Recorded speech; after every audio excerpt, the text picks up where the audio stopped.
Hey, this is Ellie Barnes again. Loading my videos onto Facebook takes a little bit of time. I forgot to look at Russia and Ukraine. I mean, I know it's on people's minds. I hope it's on people's minds. You know, and tangentially, I guess that could be China and Taiwan, whether Belarus joins the war. How much of a proxy war is it between the West, NATO, and Russia? All of these things, and even now, maybe confounded by multinational corporations owning all the land in Ukraine for farming of what and of how. You know, I always say follow the money in politics. It's pretty straightforward. Wherever people make a lot of money is where you're going to find control and where you're going to find power and where you're probably going to find violence. Wish that we were differently wired. I really wish we were differently wired. If we were peace seekers naturally and less combative or competitive. But I also get that's why we survive, because we have the drive to do it. But we are pretty destructive. All right, war in Ukraine in 2023. You know, I didn't even really read about this when it first started because I was just like, are you kidding me? I can't believe it. Are you kidding me? It wasn't even on my radar. I'll be honest, it wasn't on my radar. And when it happened, I was like, oh, this is incredible. Ukraine is doomed. Certainly they will lose in a couple of months. And, you know, blah. And it didn't happen that way. I mean, I didn't even look at it. I just felt horrible about it. What is the... how are we going to describe the war between Russia and Ukraine in 2023? Go above our brains into the infinite field, finding true and accurate facts and information, bring it down, put us onto the table into the reading for our viewers, clients, friends, associates of Ellie Barnes, people who are interested in the spirit guides of Ellie Barnes. Thank you, so must it be.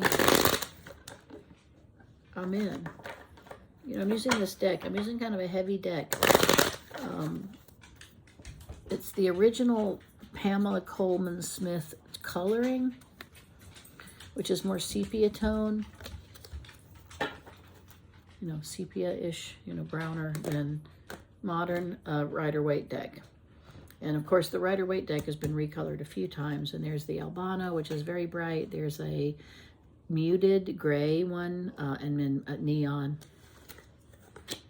And then all kind of things, you know. Wow, it ends in 2023. Wow.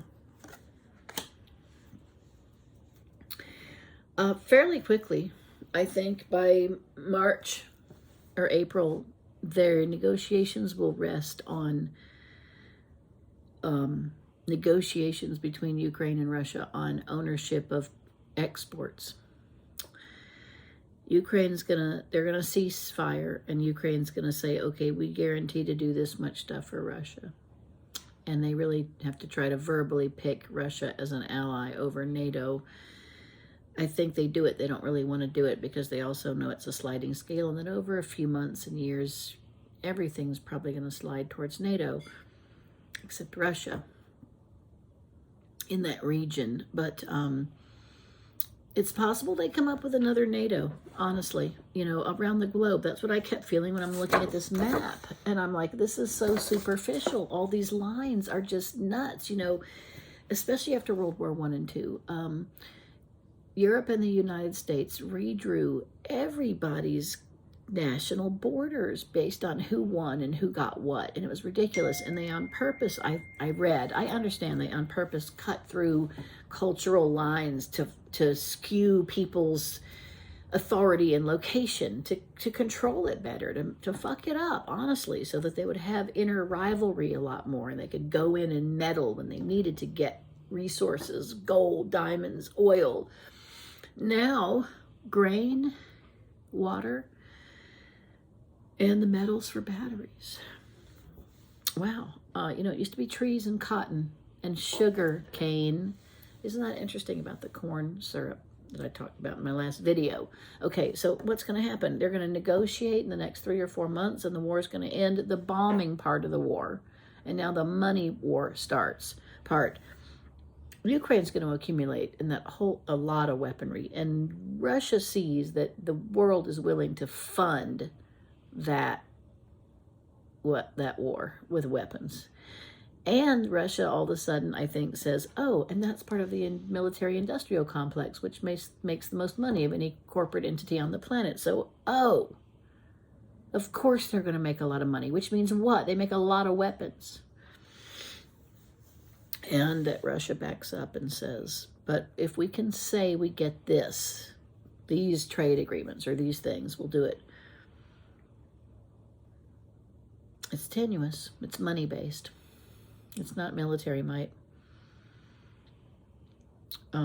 I don't think Belarus enters the war. I think they might do some sort of assisting, but shit, we're assisting Ukraine incredibly. A lot of countries are assisting Ukraine. Not that I'm against that. Try to assist who you want to. Land is going to be big. The farming belt, the grain growing belt, is going to probably be some of the deciding factors. Oh, thank goodness.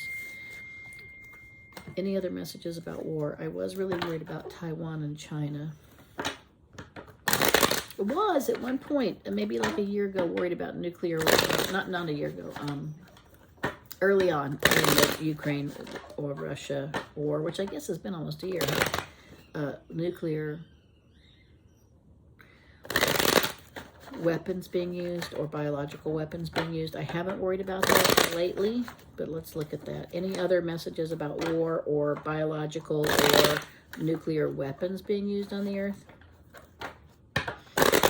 Warfare, weapons, and messages from Spirit about that. Above our brains into the infinite field, finding true, accurate facts and information. Bring that down to onto the table, into the reading. The universe is infinite. It contains all information.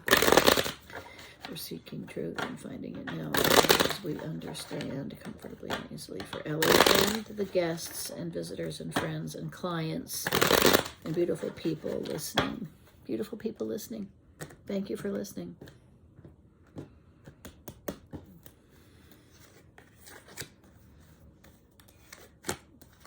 War on immigration.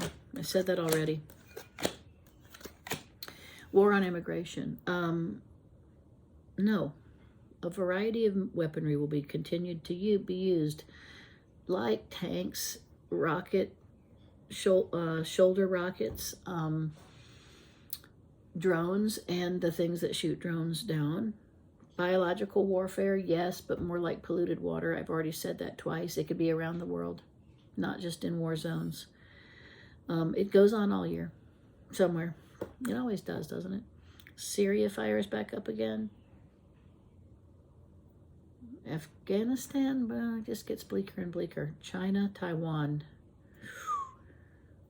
It's a close call. It's possible. Close call. I'm not going to predict it in 2023. It skates along right beside it, though. Man, it's tough.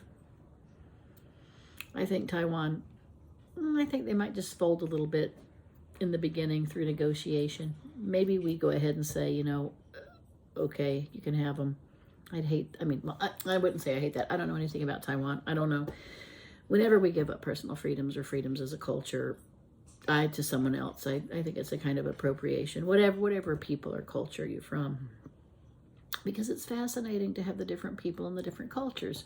I don't think one's better than the other. I just think they're interesting, and I'd like to make sure that we all have the opportunity to know of them and to participate in them if we so choose, and that they all may exist with great support and love from the globe. Other wars. Small skirmishes are going to continue to happen for the rest of our lives, based in territories where they need to get at the resources and control the infrastructure. And they will continue to create reasons for those wars. That's all on that. Have a great night, and thanks for watching 2023.